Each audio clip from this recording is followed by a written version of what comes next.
살아계신 하나님, 저희가 주님의 의를 의지하여 주님께 나아옵니다.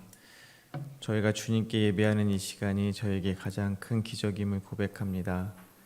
예수님의 십자가 은혜만을 의지하는 오늘 하루가 되게 하여 주시옵소서. 저희가 말씀을 해석하는 것이 아니라 이 시간 말씀이 저희를 모두 해석하여 주시옵소서. 이 시간 어제의 날을 자복하며 회개의 기도를 드립니다. 우리의 신앙을 돌아봅니다. 우리가 지금 믿고 바라보는 것이 신앙일진데 우리가 믿고 바라보는 것이 주님이 아니었다면 우리를 규훈하여 주시고 우리를 일편단심의 마음으로 바라보고 계시는 주님의 사랑을 깨닫게 하여 주시옵소서. 예수님의 이름으로 기도하오며 하늘에 계신 아버지, 오늘 제가 주님의 임재 안에서 살고 주님을 더욱더 기쁘시게 하기를 기도합니다. 주 예수님, 오늘 제가 저의 십자가를 지고 주님을 따르기를 기도합니다. 성령님, 오늘 성령님이 저를 충만하게 채워주시고 성령의 열매, 사랑과 희락과 화평과 오래 참음과 자비와 양선과 충성과 온유와 절제가 제 삶 속에서 익어갈 수 있도록 해 주시기를 기도합니다. 아멘. 오늘 그라티아 예배는 길송으로 드립니다. 그리고 이번 주일은 성찬 예배로 드립니다. 성찬 연합 예배로 드립니다. 기도로 준비하여 주시기 바랍니다. 말씀을 나누겠습니다. 오늘 우리에게 주신 하나님의 말씀은 시편 27편 1절에서 14절까지의 말씀입니다. 저와 여러분이 한 절씩 교독하겠습니다. 여호와는 나의 빛이요 나의 구원이시니 내가 누구를 두려워하리요. 여호와는 내 생명의 능력이시니 내가 누구를 무서워하리요.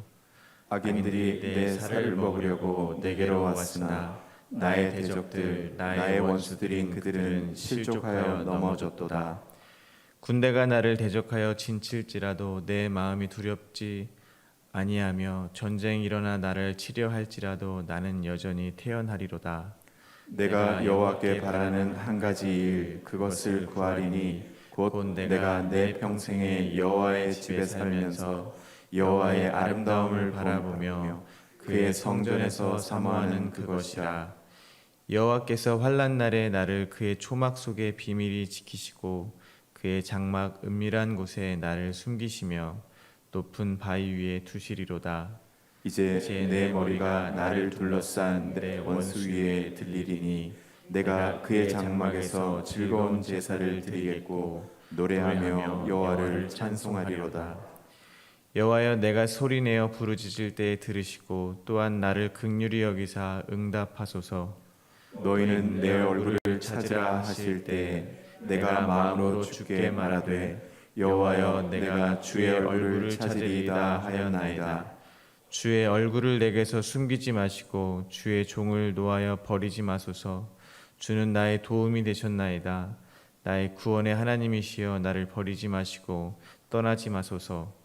내 부모는 나를 버렸으나 여호와는 나를 영접하시리이다. 여호와의 주의 도를 내게 가르치시고 내 원수를 생각하셔서 평탄한 길로 나를 인도하소서. 내 생명을 내 대적에게 맡기지 마소서. 위증자와 악을 토하는 자가 일어나 나를 치려 함이니이다. 내가 산 자들의 땅에서 여호와의 선하심을 보게 될 줄을 확실히 믿었도다. 너는 여호와를 기다릴지어다. 강하고 담대하며 여호와를 기다릴지어다. 아멘. 오늘 본문은 하나님에 대한 시인의 신뢰와 청원이 잘 드러나 있는 탄원시입니다.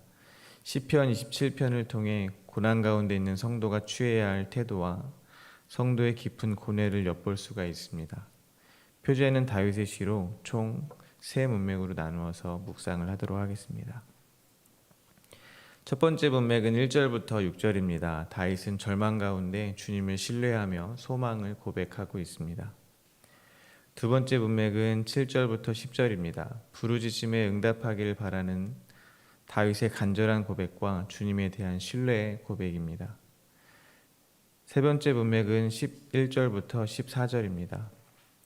여호와의 선하심을 보게 될 것을 믿는 다윗의 고백과 여호와의 때를 담대히 기다릴 것을 격려하고 있습니다. 먼저 1절을 보겠습니다. 여호와는 나의 빛이요 나는 나의 구원이시니 내가 누구를 두려워하리요. 여호와는 내 생명의 능력이시니 내가 누구를 무서워하리요. 다윗은 여호와에 대한 선포로 시를 시작하고 있습니다.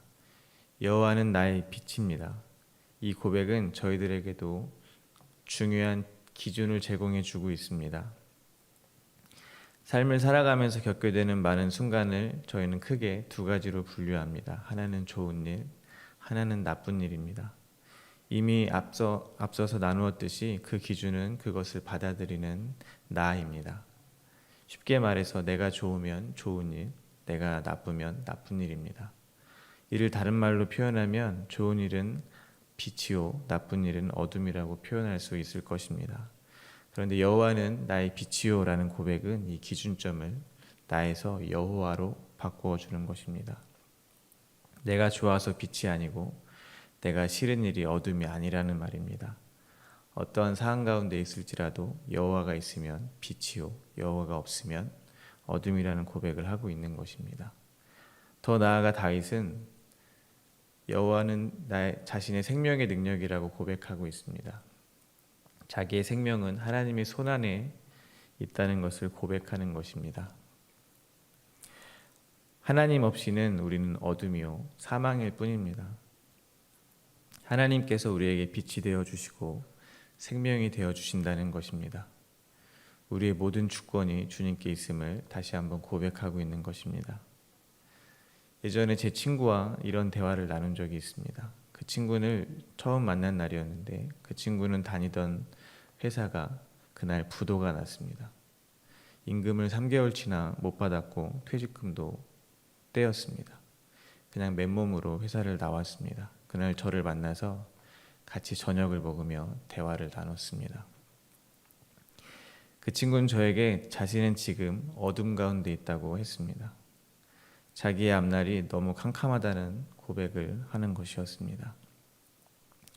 회사가 망하지 않게 해달라고 밀린 급여를 잘 받게 해달라고 매일 새벽 4시 30분에 일어나서 새벽 기도회를 나갔다고 했습니다.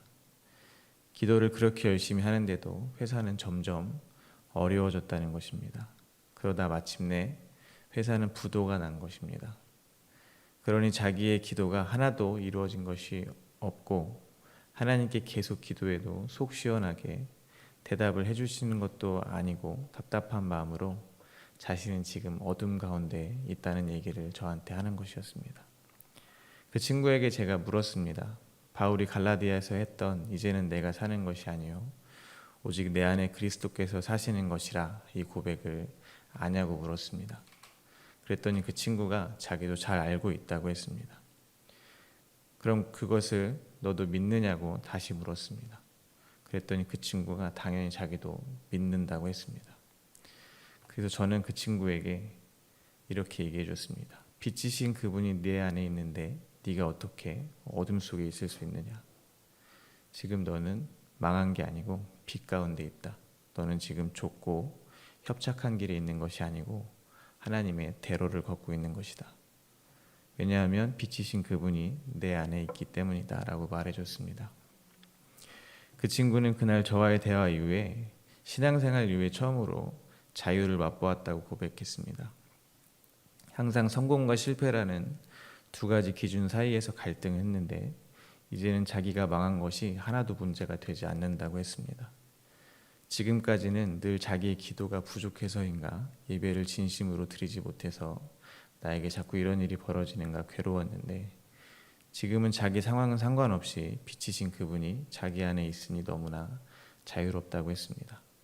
사방이 꽉 막힌 그 친구의 현실이 그 친구를 어찌하지 못하게 된 것입니다. 만약 지금 상황이 어둠 가운데 있다고 생각되시는 분이 계시다면 빛 대신 주님으로 인해 지금 있는 그 현실이 바로 빛 가운데 있는 것임을 믿게 되시기를 소망합니다. 다윗은 이를 다음과 같이 고백하고 있습니다. 2절과 3절입니다. 악인들이 내 살을 먹으려고 내게로 왔으나 나의 대적들, 나의 원수들인 그들은 실족하여 넘어졌도다. 군대가 나를 대적하여 진칠지라도 내 마음이 두렵지 아니하며 전쟁이 일어나 나를 치려 할지라도 나는 여전히 태어나리로다.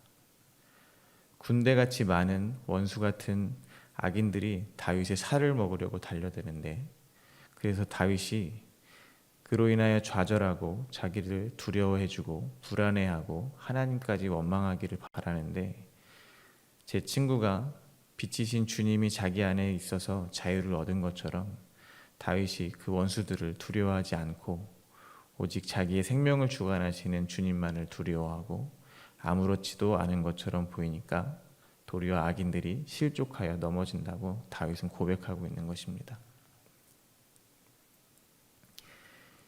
이어서 다윗은 4절에서 하나님께 자신이 바라는 유일한 소원을 이야기합니다. 내가 여호와께 바라는 한 가지 일, 그것을 구하리니 곧 내가 내 평생에 여호와의 집에 살면서 여호와의 아름다움을 바라보며 그의 성전에서 사모하는 그것이라. 다윗은 악인들이 살을 먹으려고 달려드는 그 상황 가운데서 그들을 두려워하지 않고 오직 여호와를 앙망하며 자신의 유일한 소원을 이야기합니다. 그것은 오직 여호와의 집에 살면서 여호와의 아름다움을 바라보며 주님의 성전을 사모하는 것이라고 합니다. 한마디로 주님의 집에서 주님과 함께 주님만 바라보며 그렇게 살고 싶다는 이야기를 하는 것입니다. 저희들의 기도를 돌아보았으면 좋겠습니다. 기도의 많은 시간 저희가 바라는 것들을 저희는 하나하나 주님께 고백을 합니다. 그 중에 오늘 같은 다윗의 고백이 있게 되기를 바랍니다. 저희는 연약합니다. 그래서 저희의 소원을 하나하나 주님께 말하지 않으면 안 됩니다. 주님께 모든 것을 의지하지 않고서는 절대로 살 수가 없습니다. 그렇지 않습니까? 그렇지만 저희의 기도의 마지막은 늘 이랬으면 좋겠습니다. 그렇지만 주님, 제가 진짜 바라는 것 한 가지는 주의 집에 주님의 아름다움을 바라보며 주님을 영원토록 사랑하는 것뿐입니다. 이것이 우리의 기도의 마지막이 되었으면 좋겠습니다. 이렇게 우리의 마음을 주님께 날마다 올려드렸으면 좋겠습니다.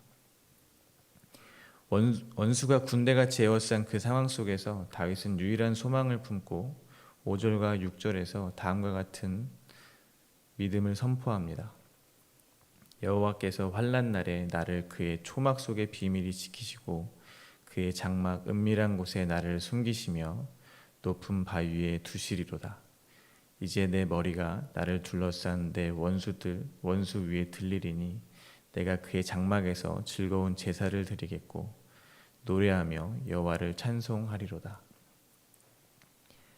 다윗은 자신의 유일한 소망대로 이 고난의 끝에 결국 나의 생명의 능력 되시는 분이 주님의 장막 속에서 자신을 지켜주시고 은밀한 곳에 숨겨서 그의 영혼이 안전하게 될 것을 믿는다는 고백을 하고 있습니다. 종국에는 악인들 가운데서 높이 들려 주님의 장막에서 즐거운 제사를 드리고 주님을 찬송하게 될 것을 선포하는 것입니다. 저는 다윗의 시를 읽으며 다윗의 고백이 저희들의 신앙생활과도 너무 닮아 있다는 것을 느꼈습니다. 아무도 없는 것 같은 상황에서 끊임없이 주님의 선하심과 신실하심을 선포하며 자기를 위로하고 스스로를 응원하고 있는 모습이 누구에게도 말 못하고 억울하고 고통스러운 일들을 마주하면서 하루하루 말씀으로, 기도로, 찬양으로 그 삶을 받아들이기 위해서 믿음의 눈으로 해석하려고 애쓰며 견디어 나가시는 저희들의 모습과 너무도 닮아 있어서 읽으면 읽을수록 위로가 됩니다. 어려운 상황 속에서 그 상황과 원수 같은 이들을 묵상하는 것이 아니라 오히려 주님을 묵상하고 주님의 속성을 선포하며 찬송을 올려드리고 있는 성도님들의 모습과 다르지 않다는 생각을 합니다. 사실 어려움 가운데 있는 저와 여러분 같은 성도들에게 더 힘들고 괴로운 것은 무엇이겠습니까? 침묵하시는 것 같은 주님의 반응입니다. 주님은 아무 대답이 없으시고 내 상황은 나아지지 않고 그래서 더 힘이 듭니다. 다음에 이어지는 두 번째 문맥에서 다윗의 고백을 통해 그러한 답답함과 간절함을 느낄 수 있습니다. 7절부터 9절입니다. 여호와여, 내가 소리내어 부르짖을 때 들으시고 또한 나를 긍휼히 여기사 응답하소서. 너희는 내 얼굴을 찾으라 하실 때 내가 마음으로 주께 말하되 여호와여, 내가 주의 얼굴을 찾으리이다 하였나이다. 주의 얼굴을 내게서 숨기지 마시고 주의 종을 노하여 버리지 마소서. 주는 나의 도움이 되셨나이다. 나의 구원의 하나님이여, 나를 버리지 마시고 떠나지 마소서. 믿음으로 주님의 선하심과 신실하심, 그리고 저희를 최후의 승리로 이끄실 것을 찬양했던 다윗은 다시 부르짖습니다. 여호와여, 나를 불쌍히 여기소서. 내 기도에 제발 응답하소서. 나를 버리지 마시고 떠나지 마소서라고 간절하게 주님을 부르고 있습니다. 아무 응답 없이 침묵하시는 주님께 간절히 자기의 기도를 들어달라 기도하는 저희들의 모습입니다. 성도들이 날마다 예배의 자리에 나와 때로는 골방에 앉아 주님의 주되심을 고백하며 주님의 신실하심을 노래한다고 해서 우리의 감정이 항상 즐겁기만 한 것은 아니라는 것입니다. 하지만 아버지를 부르기만 해도 가슴이 무너지는 것 같이 힘들어서 눈물이 앞을 가리지만 믿음으로 성도들은 주님의 이름을 부르고 또 부르는 것입니다. 다윗도 마찬가지로 원수들이 사방으로 다가오는 그 상황이 결코 기쁘지만은 않았을 것입니다. 너무도 두렵고 떨렸으며 괴롭고 외로웠을 것입니다. 그러한 솔직한 심정으로 주님께 부르짖고 있음을 분명히 느낄 수 있습니다. 사방에 원수들이 가득한 것 같은 상황, 그 누구도 나를 도울 수 없는 것 같은 상황, 모두가 나를 버린 것 같은 고독에서 주님마저 침묵으로 일관하시는 경험을 여기 계시는 분들이라면 모두 해보셨을 것이라고 생각됩니다. 그러나 그 긴 주님의 침묵은 참으로 신비합니다. 주님은 침묵하시지만 미미하게 느껴지는 주님의 살아계심에 대한 확신, 그것이 그들의 믿음을 조금씩 더 깊어지게 합니다. 사람들은 어느덧 침묵 가운데서 주님을 신뢰하는 법을 터득하게 되는 것입니다. 오직 주님의 얼굴만을 바라는 믿음이 날마다 주님의 침묵 가운데서 깊어져 갑니다. 이는 주님의 손안에 있는 축복에만 관심이 있는 사람들에게서는 절대로 찾아볼 수 없는 믿음입니다. 침묵 가운데 깊어진 믿음은 주님이 대답하지 않아도, 나의 눈에 보이지 않아도, 나의 귀에 들리지 않아도 주님은 살아계시며 나의 생명의 주관자 되심으로 주님께 모든 것을 맡길 수 있는 그러한 믿음을 갖게 됩니다. 오랜 시간 천천히 묵길수록 그 깊이가 깊어지는 장마처럼 주님의 침묵은 성도들의 믿음을 어느덧 더 깊게 만드는 신비로움이 있습니다. 그래서 다윗은 마치 하나님이 듣지 못하시는 것처럼 간절히 부르짖고 난 이후에 바로 다음과 같은 최고의 신뢰의 표현을 합니다. 10절입니다. 내 부모는 나를 버렸으나 여호와는 나를 영접하시리이다. 이 세상에서는 자식을 사랑하는 부모의 사랑보다 더 큰 사랑은 없습니다. 정상적인 부모라면 결코 어떤 상황에서도 자식을 버리지 않습니다. 그러한 부모마저도 자기를 버릴지언정 주님은 자신을 받아주신다는 신뢰의 고백을 다윗은 드리고 있는 것입니다. 주님은 침묵할지라도 다윗은 주님께서는 절대 자신을 버리지 않을 것을 더욱 강조하여 이렇게 고백하고 있는 것입니다.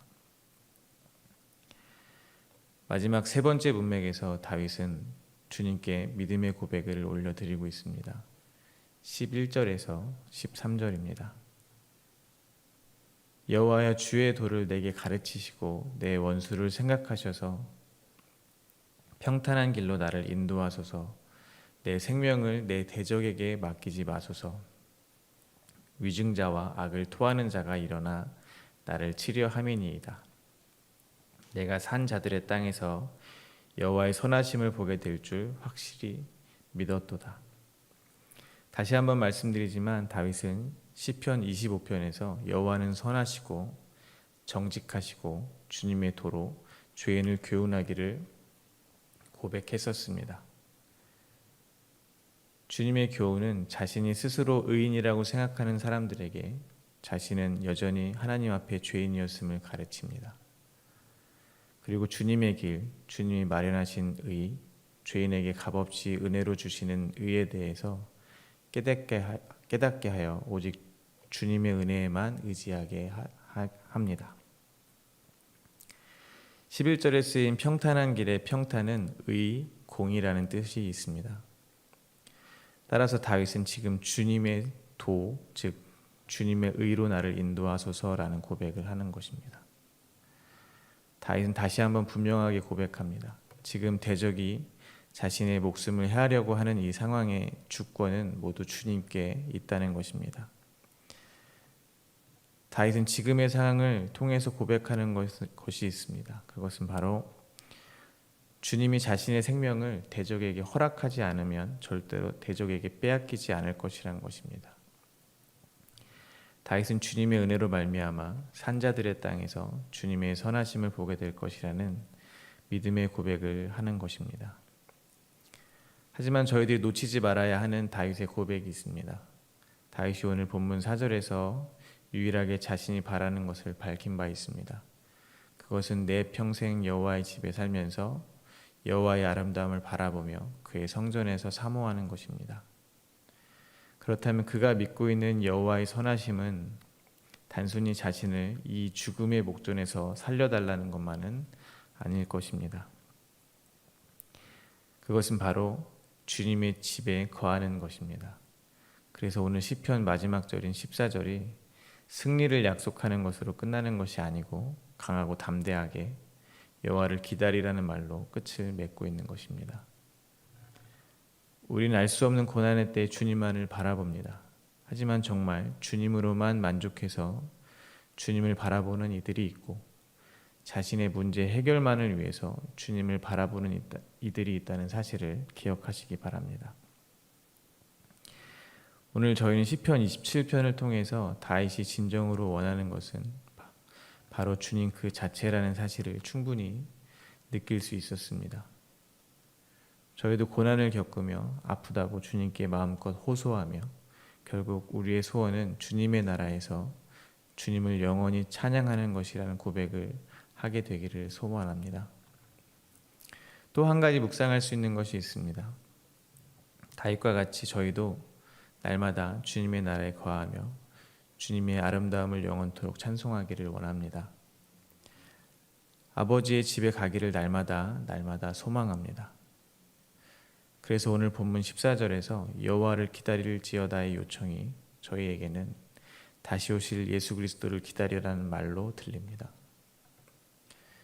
왜냐하면 지금 아버지 집에 계시는 분, 우리의 처소를 마련하시고 다시 우리에게 오셔서 우리를 아버지의 집으로 영접하시겠다고 약속하신 분은 바로 예수 그리스도이시기 때문입니다. 또한 기다린다는 것은 아직 무언가 끝나지 않았다는 이야기입니다. 그때가 차기까지 우리의 고난은 계속될 것입니다. 우리의 환난은 그치지 않을 것입니다. 그 고난과 환난 속에서 우리가 소망했던 많은 것들에 대한 기대가 하나하나 끊어지고 오직 다시 오실 예수님만이 우리의 유일한 소망이 되어 갈 것입니다. 그래서 믿음 없는 연약한 저희들도 결국 오늘 다윗과 같은 믿음의 선포를 하게 될 것입니다. 말씀을 맺겠습니다.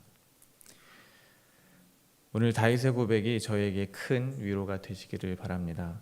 성도의 삶에는 어떠한 어려움도 없어야 할 것처럼 여기는 우리의 생각이 바뀌게 되기를 바랍니다. 성도의 삶에는 언제나 주님의 교훈이 있습니다. 우리를 결국 오직 주님의 집에 거하기만을 소원하는 장성한 자로 자라게 하는 주님의 가르침이 있습니다. 그것이 고난의 참 모습이며 주님의 침묵하시는 신비입니다.